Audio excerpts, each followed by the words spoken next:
धन्यवाद। प्रभुपाद जी के कृपा,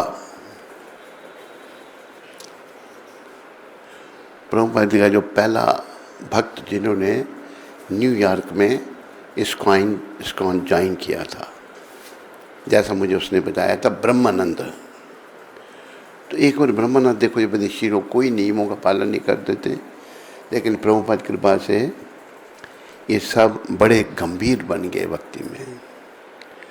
तो एक बार ब्रह्मानंद ने एक बात कही कि rules and regulations are for human being, not for animals.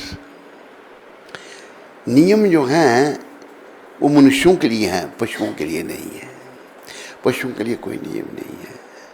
और शास्त्र में भी ये कहा है कि जो नियमों का पालन नहीं करता, जैसे श्लोक है हितोपदेश में, आहार निद्रा भय में तो नच सामान्य वेतात पशुभे नरानाम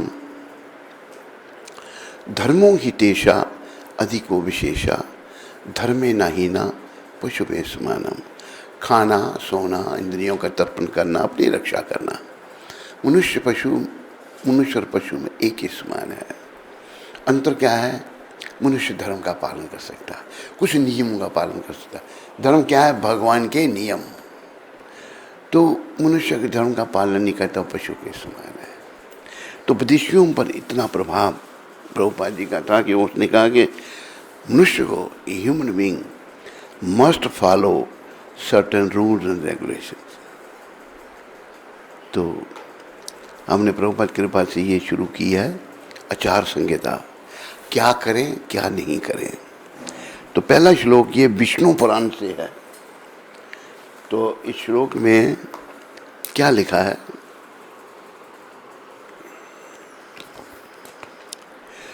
दो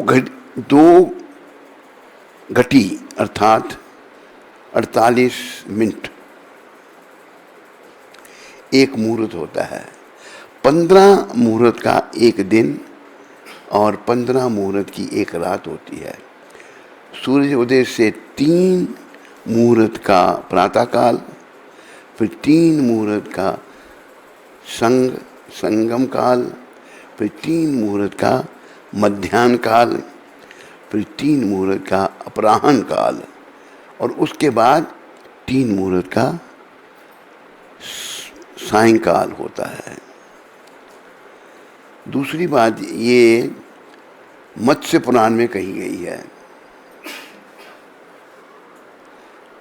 मत्स्य पुराण और पद्म पुराण दोनों में ये वर्णन आया है। मनुष्य को चाहिए कि वह स्नान आदि से शुद्ध होकर पूर्वाह्न में देवता संबंधी कार्य, दान आदि, मध्याह्न में मनुष्य संबंधी कार्य और अपराह्न में पितृ संबंधी कार्य करे। असमय में किया हुआ दान राक्षसों का भाग माना जाता है। ये श्लोक 2 जगह पर है, मत्स्य पुराण और पद्म पुराण। तो मेरे प्यारे हरिभक्तों, माताओं, हम सबको इन बातों को समझ करके, ये पुस्तक मिलती है गीता प्रेस से। एक व्यक्ति इसको मिले थे, बड़ी मेहनत करके इसने शास्त्रों से श्लोक इकट्ठे किए। इसका नाम है राजेंद्र कुमार धवन। तो इसका नाम है क्या करें क्या ना करें।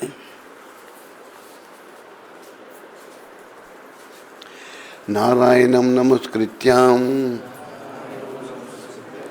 नरं चैव नरोत्तमं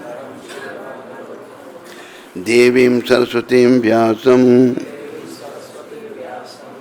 ततो जयमुदीरयेत्। नष्टप्रायेषु भद्रेषु नित्यं भागवत सेवया भगवती उत्तम श्लोके भक्तिर्भक्ति नष्ट की। ये किसने निकाल दिया? इसका लटक रहा है बाहर, देखो उसको।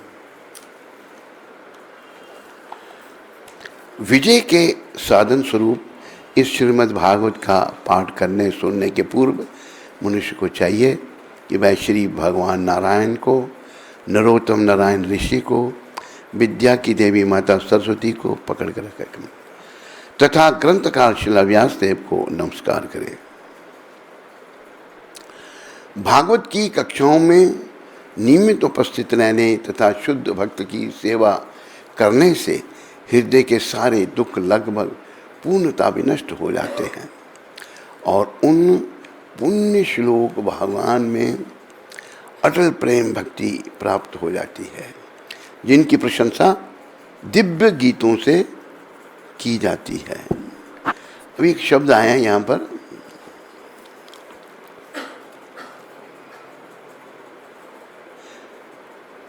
हृदय के सारे दुख लगभग पूर्णतः विनष्ट हो जाते हैं।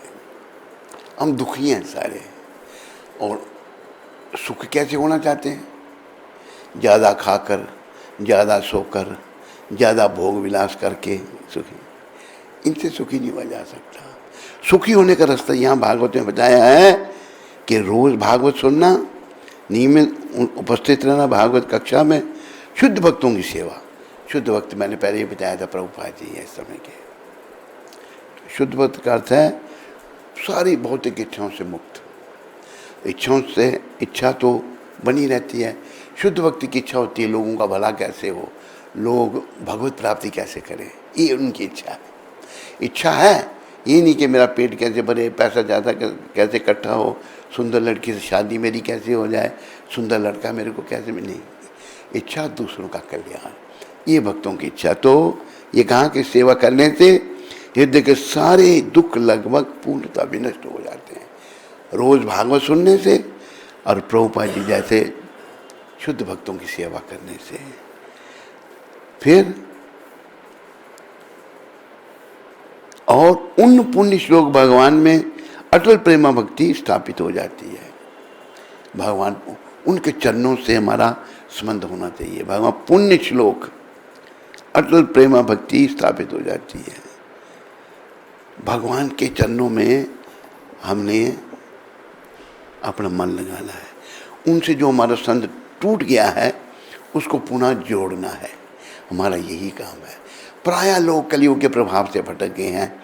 अभी कलियुग की शुरुआत ही है मेरे प्यारे हरिभक्तों माताओं। केवल 5000 वर्ष हुए हैं, कलियुग का भी बहुत समय है बाकी। सारी आयु कलियुग की 4,27,000 वर्ष, 4,27,000 वर्ष है। 5000 व्यतीत हुए हैं।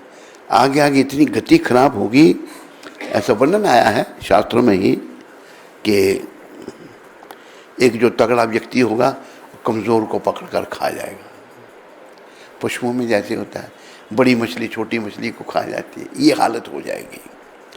तो प्रभुपाद हमें ये कहते थे अभी गंभीर बनो, भगवत भक्ति को हृदयांगम करो, उसको अपना लो। मुझे कमांडर साहब मिलाए। कहाँ कमांडर साहब? ये बैठे हैं। कमांडर मतलब 2 स्टार और 1 ताज। CRP आप भी इसमें मेडिकल में थे? General commander. लेकिन ऐसे इस भेष में देखकर, क्या शुभ नाम आपका? हाँ, इस भेष में देखकर हमें बड़ी प्रसन्नता हुई। कौन आपके गुरु? गोपाल कृष्ण। अच्छा। तो अभी ये भक्ति में आ गए हैं और हमारे गोवर्धन के आश्रम में ये रह रहे हैं। तो ये है जीवन। बाकी संसार में सब समय का नाश है, वेस्ट ऑफ टाइम। अगर हम भक्ति करते हैं तो जीवन सफल हो सकता है, भक्ति नहीं करते हैं तो जीवन विफल है। तो दुखों का अंत होगा भक्ति करके, और कोई रास्ता नहीं है। ये नहीं कि मैं बड़ा दुखी हूँ, क्या मेरे संतान कोई नहीं है। एक घटना तुम्हें आपको बताऊं, चंडीगढ़ की। आते हैं साधुओं के पास, एक परिवार आया, कहते महाराज हमारे संतान नहीं हैं, बड़े दुखी हैं। मैंने कहा प्रार्थना करो भगवान से। एक आया परिवार, वो कहता है मैं उस घड़ी को रो रहा हूँ कि मैंने शादी क्यों की थी। मैंने क्या हुआ? कहते मेरा बड़ा लड़का कहता है क्यों पैदा किया तो तूने हमको। तेरे 3-4 लड़के का भी उसके, तो मुझे घर से निकाल दिया, माँ भी घर से निकाल दी और बाप को भी निकाल। जिसके नहीं संतान है वो भी रो रहा है, जिसके हैं वो भी रो रहा है। तो सुख संसार में है ही नहीं। जैसे गुरु नानक देव ने बड़ा सुंदर कहा, नानक दुखिया सब संसार, बोलो, सो सुखिया जिस नाम आधार। वही सुखी है जो भगवान का नाम लेता है। और ये महामंत्र जो है कलयुग का तारक मंत्र है, हरे कृष्ण कृष्ण कृष्ण हरे हरे राम राम राम। ये कलयुग का तारक मंत्र। इस मंत्र के जपने से हमारे हृदय का जो कलमश है, गंदगी है, वो दूर होगी और हम धीरे धीरे शुद्ध होंगे। और हमें इतना शुद्ध होना है कि हम भगवान को मिले इसी जन्म में। पूर्ण रूप से जब शुद्ध होंगे, अंतकाल में भी भगवान का नाम जीवा पर आ जाएगा। अंतकाले च मामेवा स्मरण मुक्त्वा कलेवरम या प्रयाति सम्मत भावम याति न सत यत्र संशया। भगवान गीता के 8वें अध्याय में कह रहे हैं, अंतकाल में जिसके मुंह में, जिसकी जीवा पर नाम आ जाता है, मेरा नाम आ जाता है, भगवान का नाम, मेरा स्मरण करते हुए जो शरीर का त्याग करता है, वो उसी भाव को, यानी निश्चित रूप से वो भगवान को पाता है। पर जीवन काल में अगर हमने भक्ति नहीं की तो फिर नहीं होगा, वो नहीं होगा, बड़ा कठिन है। एक व्यक्ति की बात पहले भी सुनाई, अफ्रीका की बात है, केनिया की, नैरोबी। प्रभुपाद ने केनिया अफ्रीका को भी पावन किया। अफ्रीकन देशों में बड़ा प्रचार हो रहा है, अफ्रीकन लोग भक्त बन रहे हैं, प्याज लहसुन नहीं खाते, चाय काफ़ी नहीं पीते। तो प्रभुपाद प्रवचन कर रहे थे, तो एक मिस्टर पटेल ने हाथ खड़ा किया, कहते स्वामी जी, कहते क्या, कहते एक बड़ी अच्छी बात आपने कही। क्या? कहते कि अंत में भगवान का नाम लो तो भगवत प्राप्ति मिलती है। कहते हाँ। तो स्वामी जी जीवन काल में खूब खाओ पियो और मजा करो और अंत में भगवान का नाम ले लो। तब गुरु महाराज ने कहा, अगर जीवन काल में तुम खाने पीने में लगे हो ना तो अंत में भगवान का नाम नहीं ले सकते। जैसे कि ब्राह्मण था, पतित ब्राह्मण, बड़ा से चल रहा है। मैंने कहा क्या होगा पंडित जी? कहते खाया पिया निकल रहा है। तो अंत में भगवान का नाम, ये मत सोचो जैसे मूर्ख हो, वो कहता है कि जीवन काल में खाओ पियो और अंत में भगवान नहीं। अंत में कफ पित्त बात सब इकट्ठे हो जाते हैं और बहुत कठिन है भगवान का नाम लेना, बहुत कठिन है।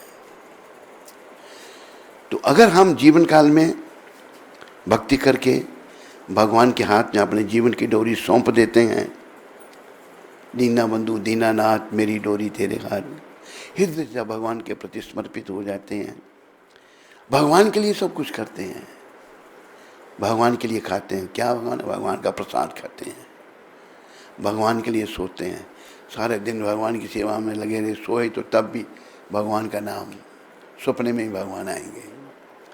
भगवान के लिए खाना, भगवान के लिए जीना, भगवान को अपने जीवन का केंद्र बना लेना। भगवान ने गीता में यही कहना कि यत करोषि यद अश्नासी यद जुहोसी ददासी यद तपस्यासी कौन्तेय तत्कुरुषम मदर्पण। हे कुंती पुत्र, तो जो कुछ करता मुझे अर्पण कर। तो सुखी होने का रास्ता ये भागवत महापुराण है और हम सबको इसको अपनाना है और अपने जीवन को सफल बनाना है। इस निशान तो कुछ लगा नहीं इसमें, नहीं, ये पहले वाला कौन? यही तो था लटका हुआ।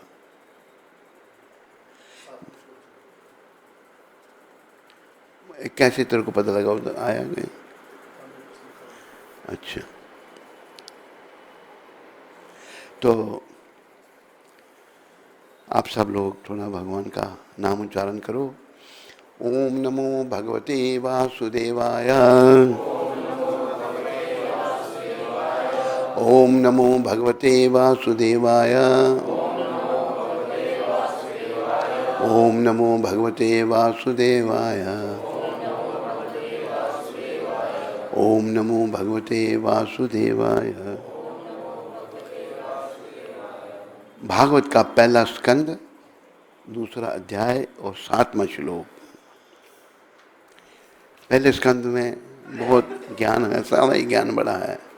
मेरे पीछे बोलो, वासुदेवे भगवान श्री कृष्ण के प्रति, भगवती श्री भगवान के प्रति, भक्ति योगा भक्ति संबंध, प्रयोजिता वयावहरत जन्यति उत्पन्न करता है, आशु तुरंत ही, वैराग्यम वैराग्य विरक्ति, ज्ञानम ज्ञान, च तथा यद जो, अहेतुकम अहेतुकम अकारण, वासुदेवे भगवती भक्ति योगा प्रयोजिता जन्यति आशु वैराग्यम ज्ञानम चायत अहेतुकम। अभी अनुवाद सारे बोलो।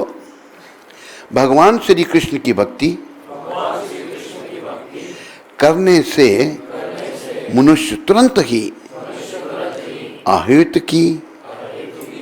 अहेतुक ज्ञान तथा संसार से वैराग्य प्राप्त कर लेता है। देखो, ज्ञान भी दो प्रकार के हैं। या अहेतुक, अहेतुक ज्ञान क्या है? ज्ञान तो है लेकिन कोई भौतिक संबंध उस ज्ञान से नहीं है, हमारे कल्याण के लिए है। देखो, जैसे अभी ये लोग पुलिस अफसर दो बैठे हैं CRP के, इनको अफसर बनने के लिए ज्ञान, वो सब भौतिक है, आध्यात्मिक नहीं है। उसमें परम पिता की प्राप्ति नहीं होगी। अहेतुक ज्ञान और साथ में भक्ति करने से मनुष्य तुरंत ही अहेतुक ज्ञान तथा संसार से वैराग्य प्राप्त कर लेता है। इस संसार से हम सब लोगों का अनुराग है, अटैचमेंट है। अभी लोग बातें तो करते हैं ना, वास्तव में जो वैराग्य है वो बड़ा मुश्किल है। जैसे एक बार हम सत्संग कर रहे थे अमेरिका में, जाकर शिकागो था, कौन सी जगह थी, तो ऐसे चलते एक माता बड़े अमीर घर से, बड़ा सोना पहन रखा था उसने। हाँ, स्वामी जी आप ठीक कह रहे हैं, कुछ हमारा नहीं। थोड़ी उसे कहते हैं शमशान वैराग्य, थोड़ी देर के लिए वैराग आ गया माता को। मैंने कहा माता जी आप मानती हैं? कहते क्यों नहीं मानती, हमारा क्या है, कुछ नहीं जाना। मैंने माता जी फिर एक काम करो। कहते क्या? मैंने क्या, अपने आप को कुछ है नहीं, इतने गहने पहने हैं, ये हमको तो ये मंदिर में लगा, चिल्लाई जोर से, यही तो मुझे जान में बता गया।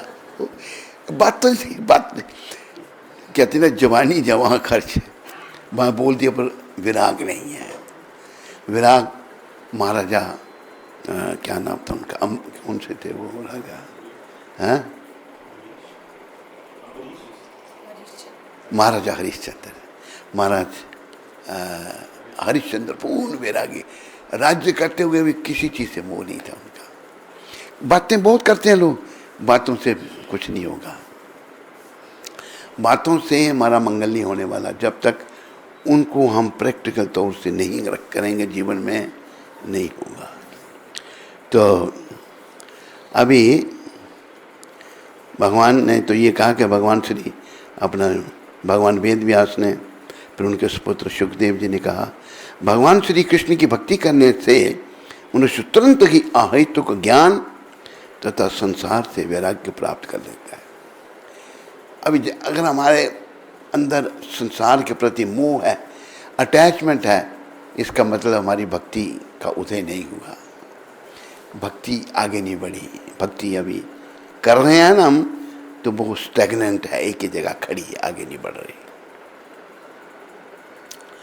हमें आगे बढ़ना है भक्ति पथ में। मृत्यु पथ में तो हम आगे बढ़ रहे हैं, सुबह होती है, शाम होती है, उम्र यूं ही तमाम होती है।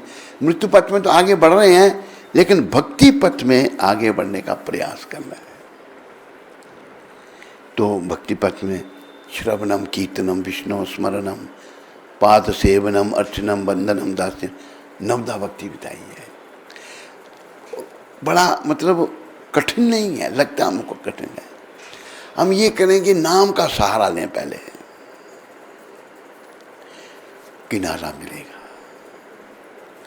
नाम का सहारा जो है हमारी शुद्धि करेगा और हमें भगवान के निकट ले जाएगा। एक सहारा राम का, एक सहारा श्याम का,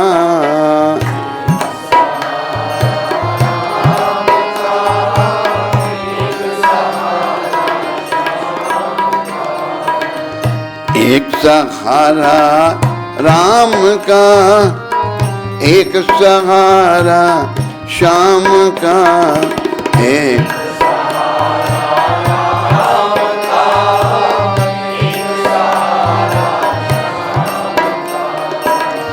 इसी नाम से मीरा तर गई लेके सहारा श्याम का, इसी नाम से मीरा तर गई लेके सहारा श्याम का, लेके सहारा श्याम का, लेके सहारा श्याम का, एक सहारा राम का, एक सहारा श्याम का, एक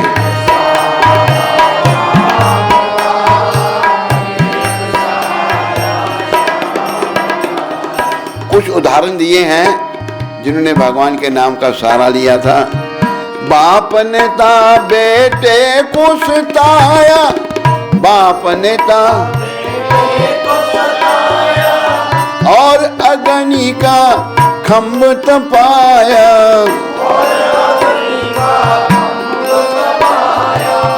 कीड़ी रूप में प्रभु जी मिल गए, कीड़ी रूप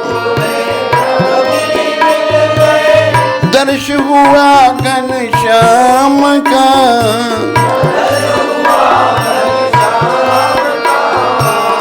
एक सहारा राम का, एक सहारा श्याम का, एक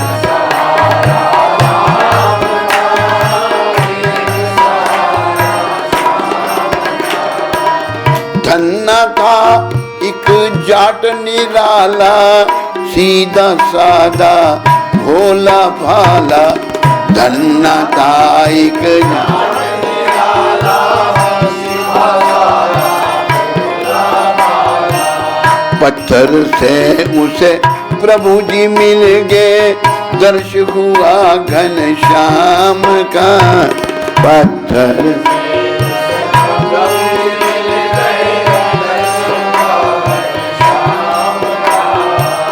शबरी ने तपस्या कीनी, मुक्ति पद भी उसको दीनी, शबरी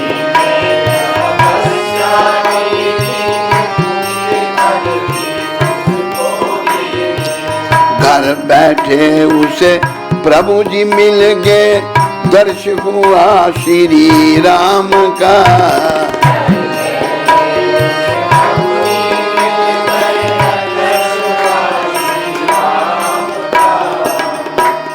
कुछ उदाहरण दिए हैं। आखिर में लेखक कहते हैं, सांझ सवेरे हरि गुण गाओ, जीवन अपना सफल बनाओ, सांझ सवेरे हरि गुण गाओ, जीवन अपना सफल बनाओ, बिन हरि भजन के पगले, जीवन है ये किस काम का, बिना हरि भजन पगले, जीवन ये किस का, एक सहारा राम का, एक सहारा श्याम का, एक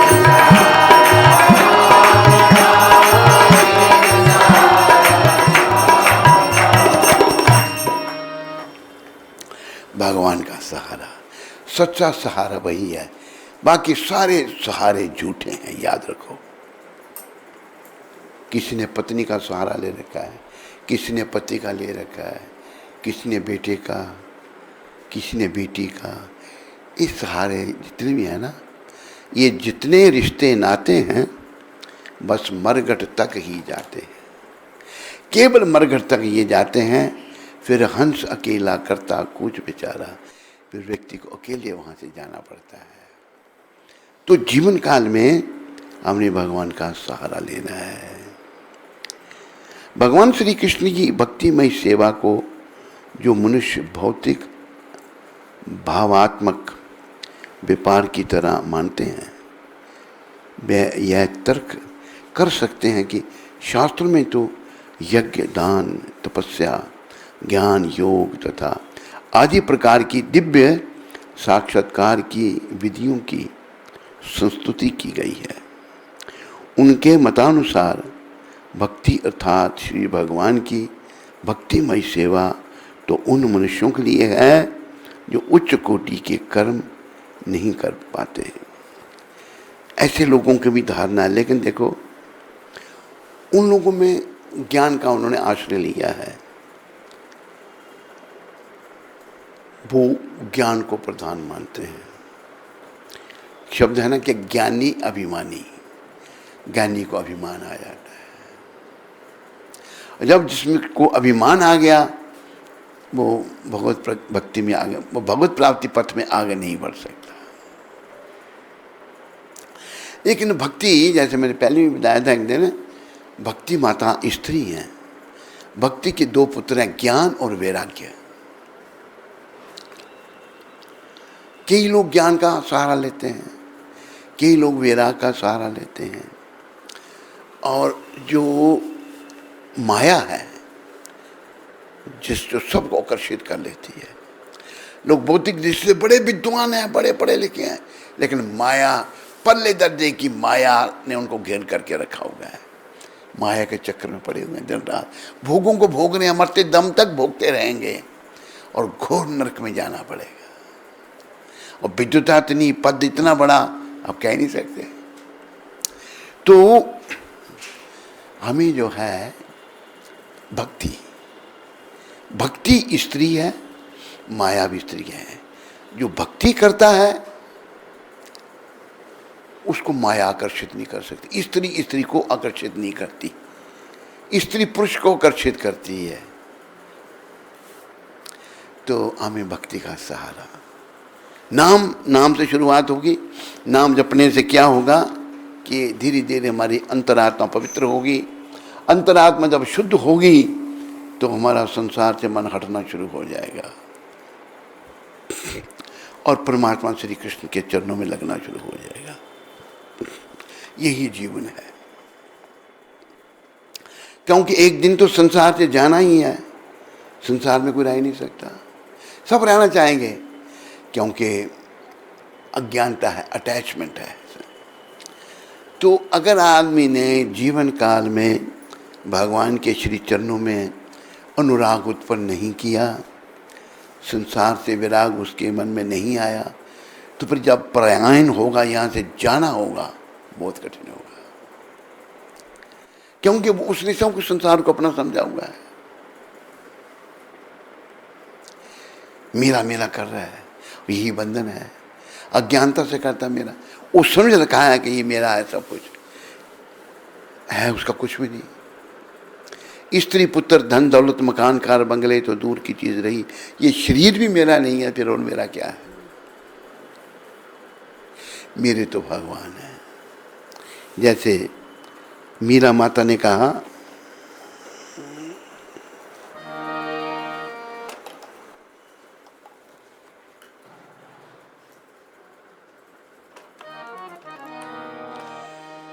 मेरो तो गिरधर गोपाल दूसरो न कोई, मेरो तो गिरधर दूसर जा के सर पे मोर मुकट,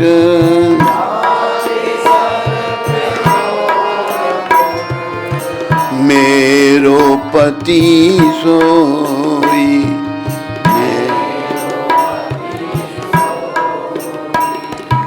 देखो कर्म भी होते हैं। मीरा जी तो बड़ी महान, उनको तो हमारे आचार्य श्रील जीव गोस्वामी प्रभुपाद ने कहा है ये किसी गोपी का अवतार है। तो मीरा जी का बड़ा दिव्य जीवन है।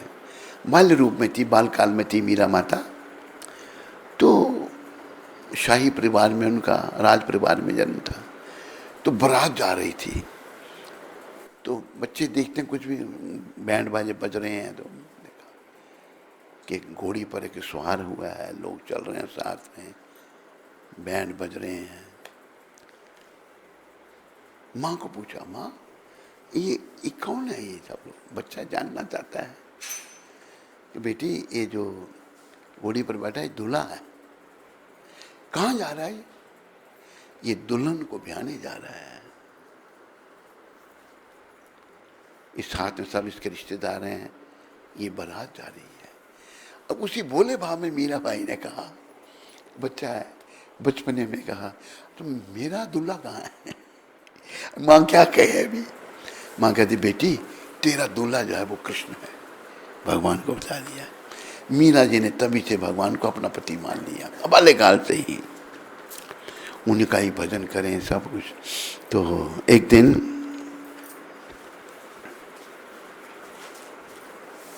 मीरा जी सोचने लगी, मैंने तो भगवान को अपना पति मान लिया है, उन्होंने मुझे अपनी पत्नी माना है या नहीं माना है? ये सोच उनके रात को स्वप्न आया, भगवान कृष्ण बारात लेके आ गए। मीरा से विवाह अभी समझी कि मेरे को भगवान ने स्वीकार कर लिया है। अभी क्या हुआ, मीरा जी बड़ी हो गई, पर वो अपने कृष्ण को ही पति, तो उनके पिता जो थे उन्होंने उनका रिश्ता कर दिया कहीं जाकर, युवराज भोजराज से उनका रिश्ता कर दिया। रिश्ता कर दिया तो आकर के बताया मीरा जी की माता को, बेटी का रिश्ता वहाँ किया है, बेटी तेरा रिश्ता तेरे पिता करके आए हैं। कहाँ माँ? युवराज भोजराज से। तूने तो कहा था मेरे पति तो कृष्ण हैं, मैं तो उनको पति मान चुकी हूँ। माँ ने तो मजाक जैसे ही समझा, लेकिन उन सत्य में मान बैठी थी। कहती, अगर बेटी तुम शादी नहीं करेगी ना, तेरे पिता को आत्महत्या करनी पड़ेगी। राजे हैं, वचन दिया है, पूरा करना पड़ेगा। मीरा का अच्छा कि भाई मेरा पिता आत्महत्या न करे, नाम का विवाह कर लिया। लेकिन देव संयोग ऐसा हुआ, तो युवराज भोजराज से जिनसे मीरा जी का विवाह हुआ था वो भी बड़ी पुण्य आत्मा थी, नेक आत्मा। उन्हें देखा बड़ी ये भाव भक्ति वाली आत्मा है, मंदिर बना के दे दिया, चलो भक्ति करो। और युवराज भोजराज के पिता भी भक्त थे और ये भी, लेकिन इनकी माँ, इनका छोटा भाई और इन्हीं की बहन ये भक्त नहीं थे। दो भक्त, बाकी सब अभक्त। समय और समुद्र की लहर किसी का इंतजार नहीं करते।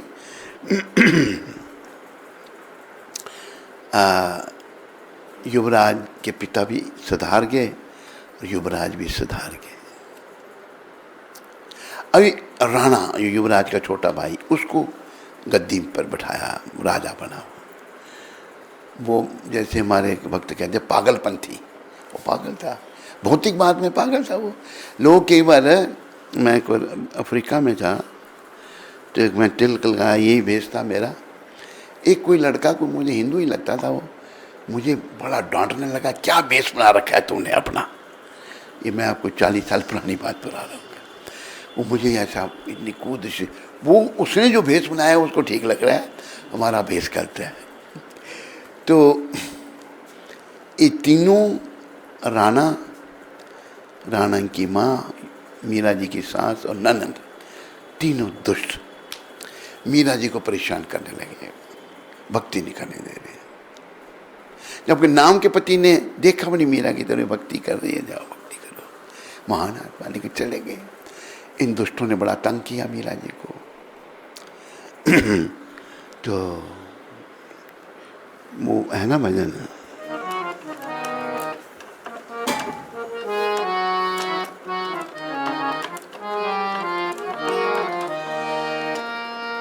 पग घुंघरू बांध मीरा नाची रे, पग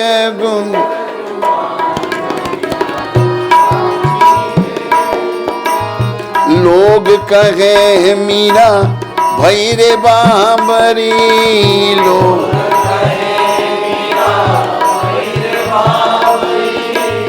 सास कहे कुल नासी रे,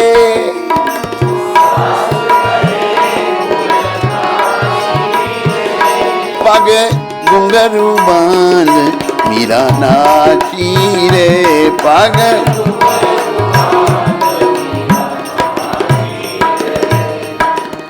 राणा ने भेजिया जहर प्याला,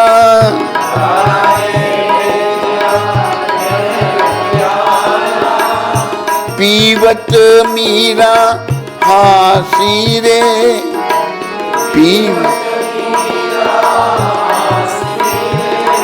पग घुंघरू बांध मीरा नाची रे, पग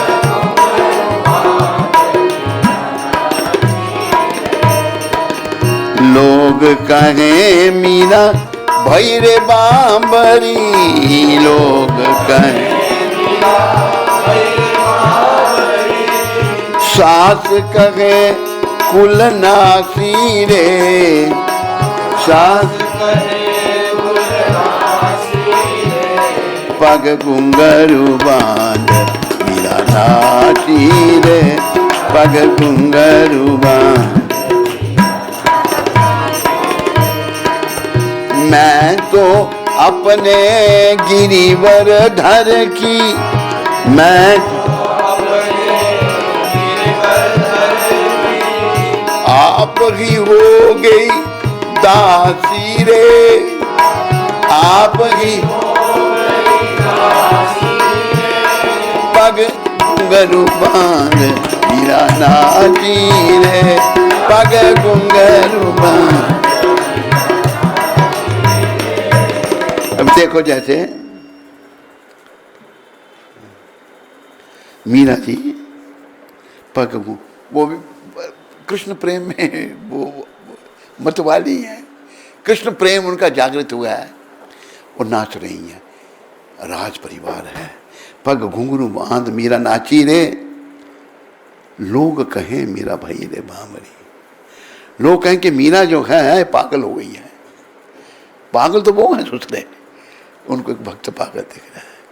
और सास क्या कहती है, सास कहे कुल नासी रे, सास एक कुल का नाश कर रही है, नाश तो दुष्टो तुम कर रहे हो, वो तो कुल को तार रही है।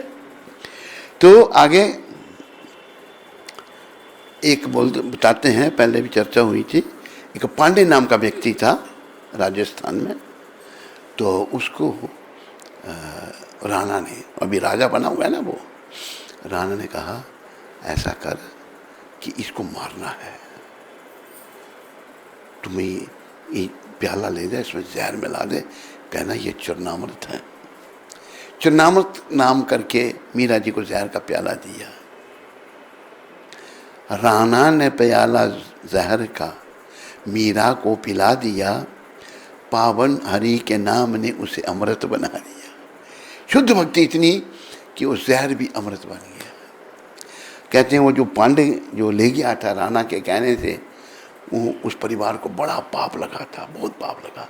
भक्त के चरण में जो कोई अपराध करता है ना, उसकी तो दुर्गति है।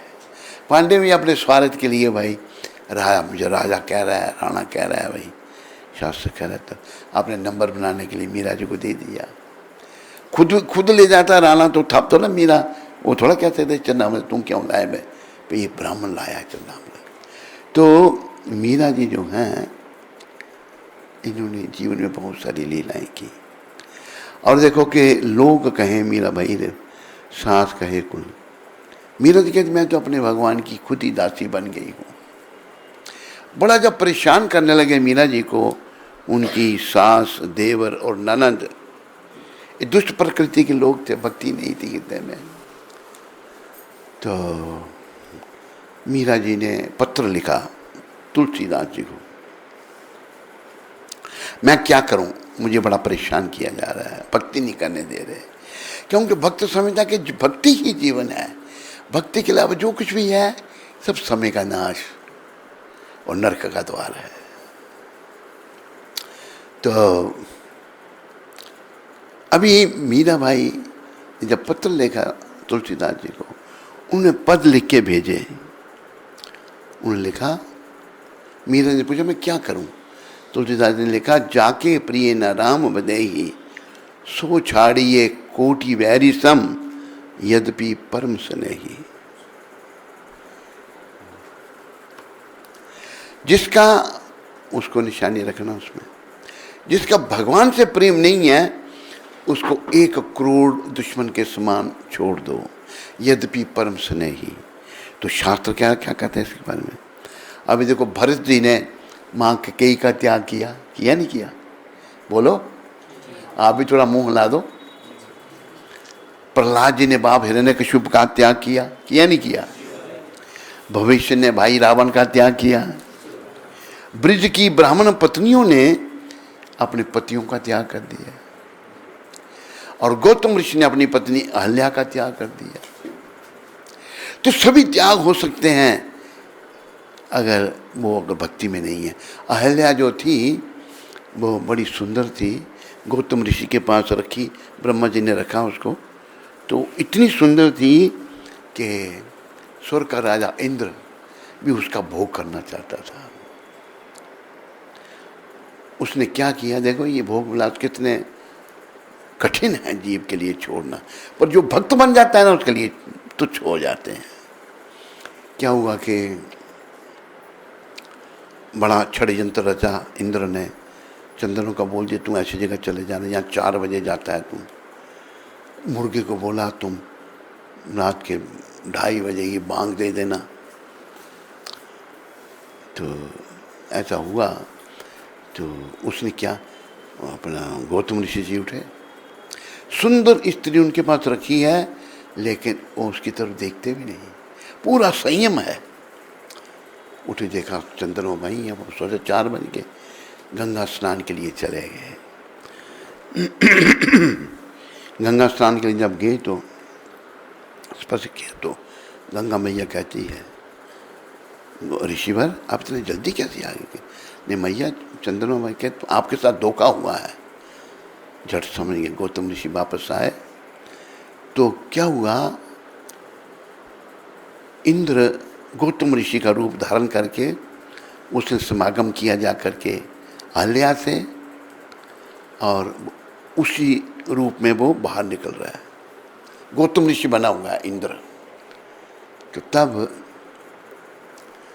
गौतम ऋषि में बड़ी शक्ति, उन्हें पानी का छींटा, कौन है तू जो मेरे भेष मेरा रूप बना के मेरे घर आया है? इधर इंद्र को प्रकट होना पड़ा कि तुम्हें स्त्री की योनि से इतना प्रेम है, चल सारे शरीर में स्त्री के गुप्त अंग बना दिए उसके, इंद्र के।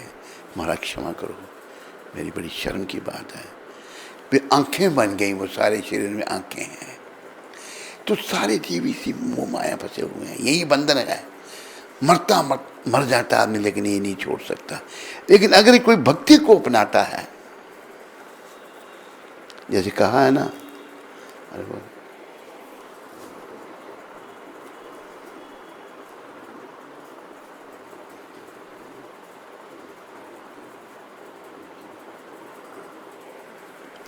तो देखो कि मनुष्य भोगों में आ सकता है। वो जानता नहीं कि ये भोग विलास हर शरीर में है, हर योनि में है। कौन सी योनि नहीं है इसके बिना? पशु पक्षियों में भी है। मनुष्य शरीर में आकर जो यही काम करता है बड़ा भाग्यहीन है बेचारा। और फिर भगवान उसको कुत्ते की या बिल्ली की या सूअर की योनि दे देंगे। भटको 84 लाख योनियों में, अपने सरों को भटको। तो अहल्या को फिर श्राप दे दिया था गौतम ऋषि ने, क्योंकि सती नारी को पर पुरुष देख भी नहीं सकता जो नारी सती है। अगर देखेगा तो अंधा हो जाएगा, भस्म हो जाएगा वो। तो कमी थी, वो जान गई अपना अहल्या माता कि ये इंद्र भेष बदल के आया, पता लग गया। उसका तिरस्कार करना चाहिए था, लेकिन नहीं, भाई मैं इतनी सुंदर हूँ, मेरी और आकर्षित है, ये देवराज इंद्र भी। कई बार स्त्रियाँ ऐसा भी सोचती हैं ना। तो हुआ क्या कि गौतम ऋषि ने श्राप दिया, जा तू पत्थर की बन जा। अहल्या पत्थर की बन गई, पत्थर की बन गई, वहीं रही और आश्रम उजाड़ हो गया। फिर जब राम भगवान प्रकट हुए तो फिर भगवान अहल्या की जो शिला में बनी हुई थी, वो पत्थर बनी हुई थी, ठाकुर जी ने अपना चरण रखा, फिर से उसको शरीर मिला और वैकुंठ को चली गई। तो हमें जो है इस संसार से विराग उत्पन्न करना है। जब तक विषयों में अनुराग है ना हमारा, किसी का भी, अभी देखो बच्चे हैं लेकिन औरतों का चिंतन चल रहा है, औरतों को देख रहे हैं, मौका मिलेगा औरतों को गले लगाएंगे। ये नरक का द्वार है। यही तो गुरु का बड़ा कठिन काम है, समझाना। और शिष्य समझता है नहीं, मेरे को गुरु जी ने रोका, मैं ठीक है, ऐसा क्यों किया। गुरु का काम बहुत कठिन बताया प्रभुपाद जी ने। प्रभुपाद कहते थे ours job is a thankless job. हमारा जो काम है इसका कोई धन्यवाद नहीं करेगा, क्योंकि गुरु ने शिष्य को नरक में जाने से बचाना है। उसको बोलना पड़ेगा ये नहीं करो, ये नहीं करो। हम ये करते रहे, वो करते रहे, भोगों में पड़े रहे, तो फिर नरकों में जाना पड़ेगा। नरकों में से कोई नहीं बचा सकता हमको। तो हमें ये जैसे यहाँ वर्णन आया कि भगवान के चरणों में अपने मन को लगाना है, कृष्ण के चरणों में अपने मन को लगाना। ये कौन सा भजन निकाल के रखा तूने? हैं? नहीं है, नहीं है। सबसे ऊंची प्रेम सिखाई है अलग। अच्छा इधर आ, अच्छा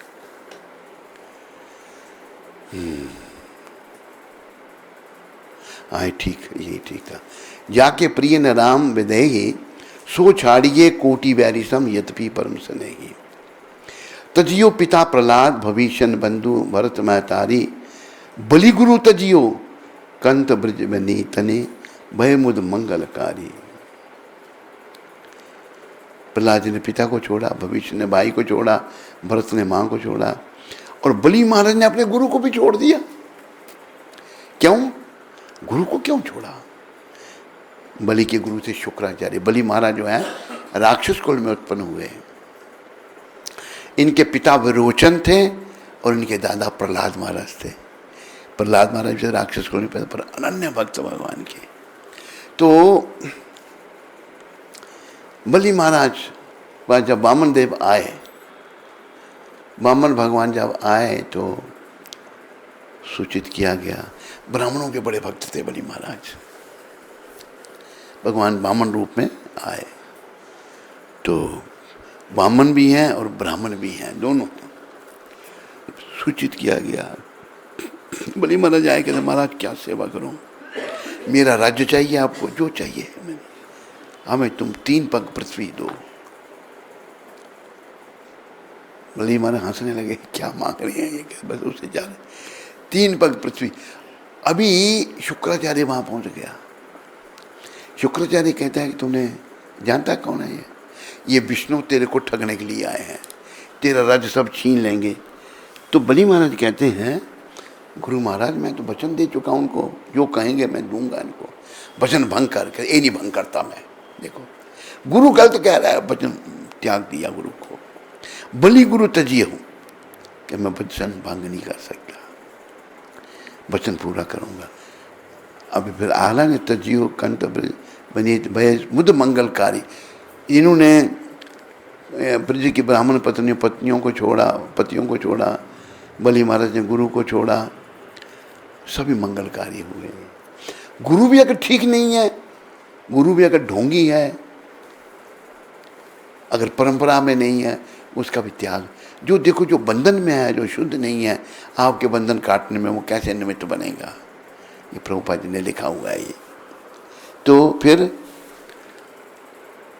ये अपना ये बात लिखी थी अपना तुलसीदास जी ने मीरा जी को। मीरा जी पे देखो भक्त का प्रभाव देखो, मीरा जी ने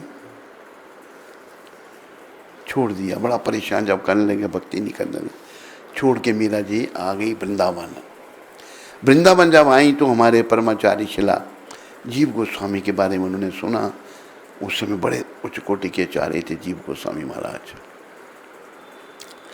आई तो फिर दर्शन करने, तो सेवक ने जाके बोला शिला जीव गोस्वामी प्रभुपाद को कि एक माता आपके दर्शन करना चाहती है, उनको बोल दो हम स्त्रियों से नहीं मिलते। सेवक ने आके कहा मीरा जी को, गुरु महाराज कहते हैं हम स्त्रियों से नहीं मिल सकते। मीरा जी कहती हैं मैंने तो ये सुना था ब्रिज में तो पुरुष एक ही है, बाकी सब स्त्री हैं। कौन है वो पुरुष? नहीं पता किसी को। कृष्ण भगवान, पुरुष केवल कृष्ण हैं, बाकी सब स्त्री हैं। असल में जो हम मनुष्य के शरीर में हम भी स्त्री हैं, आत्मा जो है स्त्रीलिंग है, पुलिंग नहीं है। तो जाके सेवक ने कहा हमारा ये कह दिया कि यहाँ तो एक ही पुरुष है, ये दूसरे पुरुष कौन आ गए जो स्त्रियों से नहीं मिलते। जीव को हम चट उठे, ये वर्णन है सारी कथा। आए कहते ये तो कोई गोपी का अवतार हो गया है। उन्होंने मीरा जी को गले लगाया जैसे माँ बेटा मिलते हैं, ये वर्णन आ रहा है। मीरा जी को गले लगाया आप धन्य है। तो यहाँ से फिर मीरा जी चली गई द्वारका, गुजरात में। द्वारका में चली गई तो पीछे दुर्गति राणा की हुआ क्या, अकाल पड़ गया, भूखे मरने लगे सारे, युद्ध भी कहीं पता नहीं हार गया, बड़ी दुर्गति हो गई। सब ब्राह्मण इकट्ठे हुए, उन्होंने कहा कि महाराज राणा को ये सब ऐसा हो रहा क्योंकि मीरा जी यहाँ से चली गई। वो बड़ी भक्त थी, उन्होंने ये मेवाड़ छोड़ दिया। तब राणा कहता फिर क्या, कहता उनको वापस लाओ। कहता आप ब्राह्मण लोग जाओ उनको वापस लेके आओ। तो ब्राह्मण भी दुखी थे, सब दुखी थे उस राज्य में। यहाँ राणा जो मीरा के पति नाम के पति का छोटा भाई था वो राज्य कर रहा था। वो कहाँ आप पहुँचे? द्वारका में। ब्राह्मण साहब वहाँ पहुँच गए। मीरा जी को कहा कि आप चलो, आपके बिना बड़ी बुरी हालत हो रही है सभी की। मीरा जी कहती मैं नहीं जाऊंगी, अगर आप नहीं जाएंगे तो हम सब अपने प्राण यहाँ दे देंगे। सारे ब्राह्मण अनशन पर बैठ गए। ब्राह्मण दे भी सकते थे प्राण, हम अपने प्राण यहाँ दे देंगे। मीरा जी कहती अच्छा फिर मैं अपने भगवान को पूछ के आती हूँ। मीराबाई गई द्वारकाधीश के विग्रह के पास, कहा पूछना क्या था, उस विग्रह में ही प्रवेश कर गई। उनका शरीर मिला ही नहीं किसी को। कैसे पता लगा कि विग्रह में प्रवेश किया है? मीरा जी की साड़ी का पल्लू थोड़ा सा बाहर निकला हुआ था भगवान के उसमें। तो ये थी वो महान आत्मा, इतनी भक्त आत्मा थी। तो हमें ऐसी महान आत्माओं से प्रेरणा लेनी है और पूर्ण रूप से भगवान की चरणों की शरण में आना है। हाँ करेंगे, कर देंगे, समय निकल जाता है। अरे हिम्मत करके, कहा तो उर्दू में है हिम्मत मर्दम मद दे खुदा। आदमी का काम हिम्मत करना है, भगवान मदद करेंगे। भगवान की शरण में आना है। उसका एक उदाहरण हम माता कुंती का देते हैं। माता कुंती स्त्री चोला है, लेकिन शुरू में तो बेचारी ऐसी थी, लेकिन कृपा हो गई प्रभुपाद जी की इन पर। थोड़ी सी शुरुआत की बात बता देता हूँ। इनके पिता हमें तो अच्छे लगे, तो इनके पिता मंदिर में आए। इनके घर के साथ मंदिर बनाया भगवान ने। तो पिता आए, कहते हमारे घर चलो। ले गए इनके घर में। तो माता जी का दफ्तर था, कुंती माता का दफ्तर। तो इनके दफ्तर में इनके कुर्सी पर बैठा दिया। हमने जो भी इनसे बातचीत की ने बड़ा पट जवाब दिया हमको। जो जो कहा बस उल्टा ही जवाब दिया इन्होंने। जब हम उठ के गए, हमने बोला भक्ति करो, कहता मरने का समय नहीं है, भक्ति करें। क्या भक्ति करें? मैंने कहा टीवी नहीं देखने का, अभी तो खर्चा करके टीवी लाए हैं, टीवी नहीं देखना और क्या देखना है। तो मैं चले गए जब हम, तो पिता को ये कहती हैं कि जो सड़क छाप आपको मिलता है उसको ले आते हैं आप घर में, मेरी कुर्सी पर बैठा दिया। बहुत गुस्सा आया इनको, लेकिन प्रभु की लीला थी। हुआ क्या, फिर एक दिन हमारा एक भक्त था, वो जाता था, उठाता था इनको, उठो हरि बोल, तो इनको गुस्सा आता था। इसके देखो मैं है क्या, आई वहाँ पर ऐसा प्रभुपाद जी ने जादू डाला इनके ऊपर, प्रसाद मिला। और कहते भाई बाकी जगह जाओ तो कुछ चढ़ाओ तो तब मिलता है, या बिना चढ़ाए प्रसाद मिल रहा है। लड्डू मिला, आकर भक्ति में आ गई, इतनी भक्ति बढ़ गई कि अभी फिर घर में खाना भी, क्यों प्याज लहसुन खाते थे वो लोग। मेरे को सूचना मिली कि महाराज उनकी माता को तंग किया जा रहा है। एक बनिया था बेचारा, उसने बड़ा तंग किया, घर दिया, उसकी कीमत बढ़ गई। पहले 10 लाख में उस घर को कोई नहीं लेता था, जब खाली हो गया तो अब करोड़ों में कीमत हो गई। अभी 15-20 करोड़ उस घर की कीमत है। छीन लिया उसने हमसे, बनिए ने, भला करे भगवान उसका भी। तो इनको मंदिर में परेशान करने लगा। मेरे को सूचना मिली कि भाई ऐसे माताओं को भोजन नहीं दिया, खाने दिया जा रहा, घर में खा नहीं सकती, प्याज लहसुन पक्की हो गई। मैंने को फिर यहीं भेज दो। उधमपुर आ गई, आते ही काम करना शुरू कर दिया, मेहनत की। तो भगवान जो है पक्का, घर वाले आए लेने के लिए, बड़ा शोर मचाया। भाई कहता है तू पागल हो गई है। मैंने उसके भाई को कहा, मैंने तू पागल है, ये ठीक है, ये पागल नहीं है, तू पागल है। तो ऐसा दृढ़ निश्चय हो तो कोई भी कर सकता है। उन निश्चय कब आता है को पूर्व जन्म के संस्कार हों और प्रभुपाद जी जैसे संतों की कृपा हो जाए। भक्ति में जीवन, माता के मरने पर नहीं गई, पिता के मरने पर गई। आप माता पिता हमारे, हमने क्या करके करना है जाने का। तो हमें दृढ़ निश्चय करके इस भक्ति को अंगीकार करना है। अंगीकार करोगे तो चल भी पाओगे, कहीं पहुंचोगे भी नहीं। अंगीकार ही नहीं करोगे तो कैसे चल पाओगे। भक्ति से ही विराग आएगा, भक्ति में जीवन ही सुखी जीवन होगा। नहीं तो बाकी सब भाई दुख ही दुख है, बाकी सब दुख है। इस संसार में कुछ सुख नहीं है। जैसे मैंने आपको बताया था ना कि नानक दुखिया सब संसार, बोलो, सो सुखिया जिस नाम आधार। मूर्ख लोग जो है ना वो भक्ति को ऐसा मानते हैं, और भगवान खुद कह रहे हैं, लोग मूर्ख लोग यहाँ ज़्यादा थोड़े ज्ञानी बन जाते हैं तो अभिमान आ जाता है उनमें, ज्ञानी अभिमानी। वो भक्ति को कहते हैं सब कम समझ के लोगों की काम है। लेकिन परमपिता खुद भगवत गीता में कह रहे हैं, भागवत में भी जगह जगह भगवान वेद व्यास ने कहा है, सुखदेव महाराज ने कहा है। भगवान कहते हैं 18वें अध्याय में, भक्त्या माम अभिजानाति यावन जस्यास्मि तत्वतः ततो माम तत्वतो ज्ञत्वा विशति तदनंतरम। मैं जैसा हूँ भक्ति के द्वारा जाना जा सकता हूँ। जब भगवान कह रहे हैं तो फिर और कौन। ज्ञानी जो है ना, इनकी ये हालत हो गई है, ये भगवान के रूप को भी एक साधारण मानते हैं, जैसे हमारा रूप है। भगवान का रूप ऐसा नहीं है।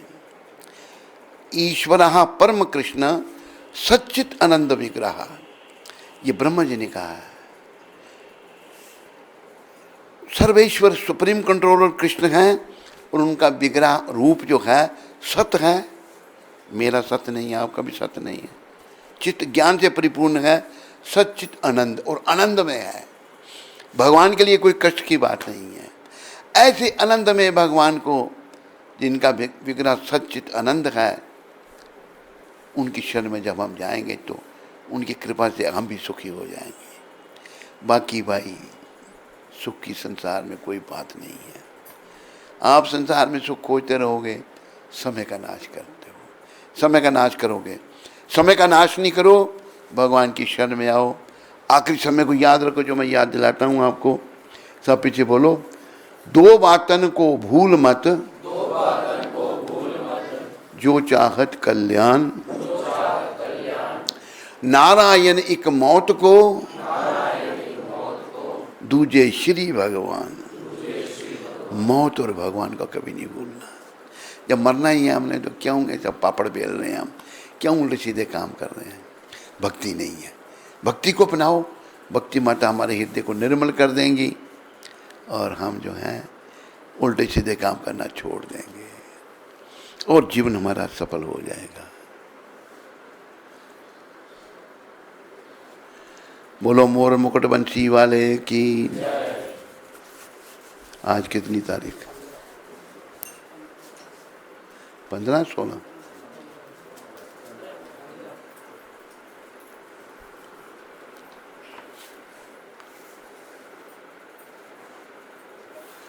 पंद्रह तारीख ये शब्द प्रभुपाद जी ने मायापुर में कहे थे।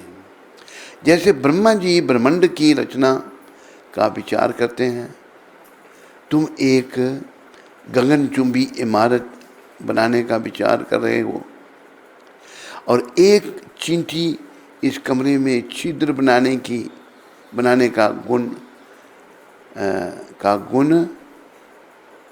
की दृष्टि से तीनों का कार्य समान है, किंतु चूंकि हम मूर्ख हैं, हम नहीं जानते कि ये सब वस्तुएं भौतिक हैं और सदा के लिए नहीं रहेंगी। भौतिक वस्तुओं के पीछे पड़े हुए हैं, बड़ी बड़ी बिल्डिंग बना दी, कुछ काम नहीं आएगा। काम केवल भक्ति आएगी। मूर्ख होने के कारण हम लोग नहीं समझते।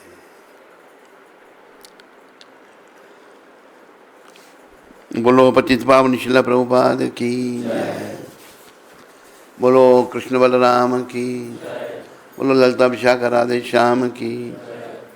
बोलो शिला गौर निताय की। कोई प्रश्न किसी को? यहाँ बैठे हुए किसी को है प्रश्न? कमांडेंट जी को कोई प्रश्न है? कमांडर नीचे बैठे हैं, ड्यूटी कमांडर ऊपर बैठे हैं। देखो नहीं कहाँ, वो भी कमांडेंट है। उनके मतलब एक स्टार और एक ताज। हाँ बराबर, वो सीनियर है। अच्छा हमको पता कितने डिवोटी हैं, हमारे ही शिष्य हैं। हाँ कोई इधर कोई प्रश्न किसी को तो नहीं? हाँ बोलो। ऋषि मुनि प्रभु प्रयागराज से। हरे कृष्ण। पूज्य गुरुदेव, आपके चरणों में कोटि कोटि शीश नमन। गुरु महाराज जी, मंगल आरती में आपके दर्शन और आपकी आवाज़ से परम आनंद की अनुभूति प्राप्त होती है और अपने आप को बहुत भाग्यशाली मानते हैं। गुरु महाराज जी, क्या हमें नवरात्रि में माँ दुर्गा का विधि पूर्वक पूजन करना चाहिए या नहीं, या सूक्ष्म पूजा प्रणाम करके माँ का आशीर्वाद लेना चाहिए? देखो ऐसा है, प्रभुपाद जी ने समझाया, ऋषि मुनिदास जी, भगवान ने जो अपना विराट रूप दिखाया था ना अर्जुन को, उसमें 33 करोड़ देवता थे। न आदि न अंतम, उस रूप का कोई आदि अंत नहीं था। सारे देवी देवता उस रूप में थे और बीच में भगवान का मुखारबिंद था। कृष्ण की भक्ति करने से सबकी भक्ति हो जाती है। फिर भी अगर आप करना चाहते हैं अलग आदत, तो उनसे यही मांगो, भक्ति मांगो बस, और कुछ नहीं। लोग देवी देवताओं की भक्ति इसलिए करते हैं, कुछ भगवान ने गीता में बताया है ना, कामस्त स्थिर हिता ज्ञाना। जिन लोगों के मन में बड़ी कामना है उनका ज्ञान हरण हो जाता है। प्रपद्यन्ते अन्य देवता, वो दूसरे देवी देवताओं के पास जाते हैं अपनी इच्छाओं को पूरा करने के लिए। तो फिर और भी कहा भगवान ने, ये अपि अन्य देवता भक्त्या यन्ते श्रद्धा यान्विता ते अपि मामेवा कौन्तेया यजन्ते अविधि पूर्वकम। जो दूसरी देवताओं की, देवी देवताओं की भक्ति करते हैं वो मेरी करते हैं, भगवान कह रहे हैं। देवी देवताओं की भक्ति करने वाले खुश हो जाते हैं। भगवान कहते हैं वो, ये उनकी भक्ति अविधि पूर्वक है, विधि पूर्वक नहीं है। क्यों? देवी देवताओं को बनाने वाला जब मैं हूँ, उनको मेरी भक्ति करनी चाहिए। मुक्ति का दाता जो देवों में देव महादेव है ना, उन्होंने कहा कि मुक्ति केवल गोविंद दे सकते हैं। भज गोविंदम गोविंदम भज मूढ़मते, पुनरपि जननम पुनरपि मरणम पुनरपि जननी जठरे शायनम, यह संसारे बहुदुस्तारे कृपाई पारे पाही मुरारे, भज गोविंदम गोविंदम भज मूढ़मते। गोविंद को भजो, गोविंद को भजो, गोविंद को ही भजो, ये शंकर वाक्य है। बार बार तेरा जन्म हो रहा है, बार बार माँ के पेट में जठराग्नि का कष्ट भोग रहा है, ऐसा बुरा प्रभाव इस संसार का है, अभी तुम गोविंद की शरण में आकर अपने जीवन को सफल बना ले। महादेव कह रहे हैं और शंकर भगवान सारे देवों में बड़े हैं, ब्रह्मा जी भी यही कह रहे हैं, गोविंदम आदि पुरुषम तम हम भजामि, आदि पुरुष में आपका भजन करता हूँ। रोज ये उनकी प्रार्थना अपना ब्रह्म संहिता से मंदिर में भी श्लोक गाए जाते हैं। तो केवल कृष्ण की भक्ति जो है वो ही हमारा कल्याण करेगी। सम्मान सभी का करो, भक्ति केवल कृष्ण की, किसी का अपमान नहीं। एक चींटी का भी सम्मान करना चाहिए। ये नहीं आप चलते समय, कल हम एक मंदिर में गए थे, एक को प्रसाद देने आया तो बुलाया, आया तो मेरी गलती समझो, वैसे वो एक चिंटा था, कुचल दिया बेचारे को, तड़प रहा है। मैंने बुलाया, बताना चाहिए तो देख तेरे नीचे क्या है। शास्त्र में लिखा जब हम चलें 4 फुट सड़क के आगे देख के चलना चाहिए, कोई जीव जंतु ना मरे। जैसे हमारे शरीर में आत्मा है, ऐसे ही जीव, हर जीव के अंदर आत्मा है। सभी का सम्मान, भक्ति केवल कृष्ण की। कृष्ण भगवान ने जैसे कहा है, सर्वधर्मान परित्यज्य माम एकम, एकम ओनली मैं, शरणम ब्रज अहम त्वाम सर्व पापेभ्यो, मैं तुम्हें सारे पापों से छुड़ा करके मोक्षयिष्यामि मां, मोक्ष दूंगा, तुम डरो मत। ये भगवत वाक्य है। ठीक है ऋषि मुनि जी, हरे कृष्ण।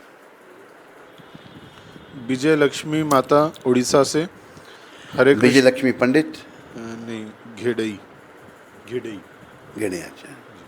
इनका 2 दिन पहले जन्मदिन था, तो ये आशीर्वाद चाहते हैं आपसे। हाँ, विजय लक्ष्मी माता, मेरा शुभकामना, मेरी शुभकामना तुम्हारे साथ में है, और कृष्ण तेरे पर कृपा करें, तेरी भक्ति बढ़े, तू अच्छी बेटी, भक्ति बढ़ा, अपनी भक्ति में जीवन बना और जीवन को सफल बना।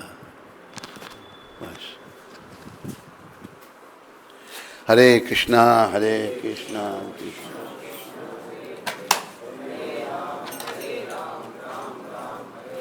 और आज शाम को 5 से 6 बजे मंदिर में महाराज जी का प्रवचन है, बलराम हॉल में, प्रभुपाद लीलामृत के ऊपर, तो आप सभी आ सकते हैं।